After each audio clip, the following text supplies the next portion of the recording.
lugar do debate de ideias, uma guerra de marketing milionária. Dinheiro que vem da iniciativa privada e que muitas vezes, depois das eleições, é cobrado com pedidos de benefícios.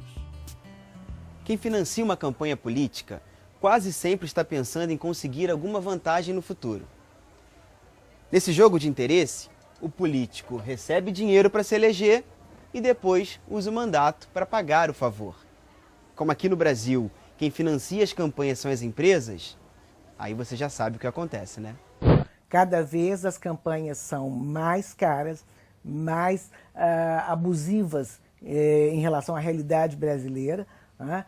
E isso cria um vínculo entre aqueles que financiaram, em geral, são as grandes empreiteiras, que depois vão se beneficiar dos contratos que elas vão ter com os governos. Você sabia? Uma campanha para prefeito pode custar até 30 milhões de reais. De acordo com os números oficiais do TRE, só os 3 principais candidatos à Prefeitura de São Paulo investiram cerca de 80 milhões. Precisamos colocar um limite na questão do financiamento de campanha. O poder privado, o dinheiro privado não pode financiar uma atividade pública como é a política.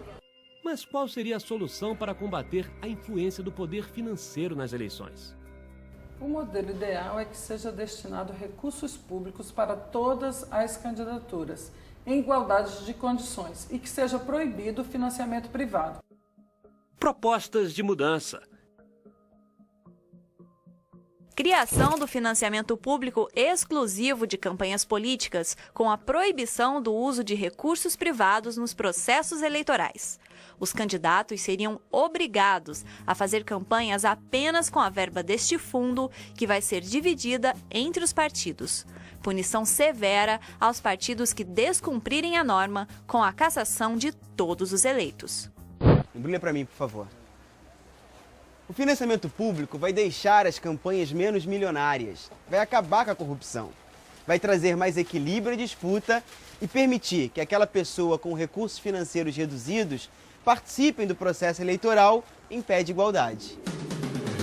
Com menos dinheiro para financiar alguns políticos, os candidatos travariam uma disputa mais justa. As propostas teriam um peso maior. O discurso se transformaria na melhor arma na hora de convencer o eleitor. Seria uma oportunidade também para combater as verbas irregulares e fechar o temido Caixa 2. Ele é exatamente para acabar com os escândalos de Caixa 2. O financiamento público vai proibir que aconteça o financiamento privado. Ou seja, aquele empresário que quiser dar dinheiro para a campanha, ele não vai poder dar. Aquele candidato que queira receber recursos de empresários para fazer sua campanha, não vai poder receber. Os recursos desse financiamento serão retirados de um fundo formado pelos impostos pagos pela população. Quem não aguenta mais tantos tributos fica preocupado. Isso é um absurdo, porque quem quer concorrer, bota dinheiro no seu bolso. O governo não tem que pagar a campanha de candidatos. Eu acho que o próprio candidato deve ter recursos para financiar a sua campanha. Esse dinheiro público para financiar a campanha de candidato poderia ser investido em outras coisas, mas também tem um ponto de vista que igualaria os candidatos, né? A reforma do sistema político não pode abrir mão do financiamento público exclusivo.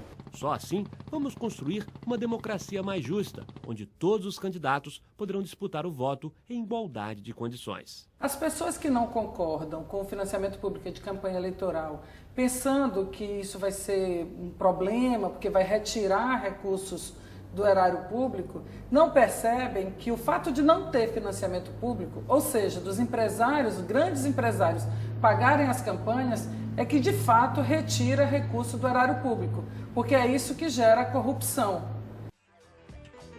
Acesse o site www.reformapolitica.org.br e assine a Iniciativa Popular para a Reforma Política.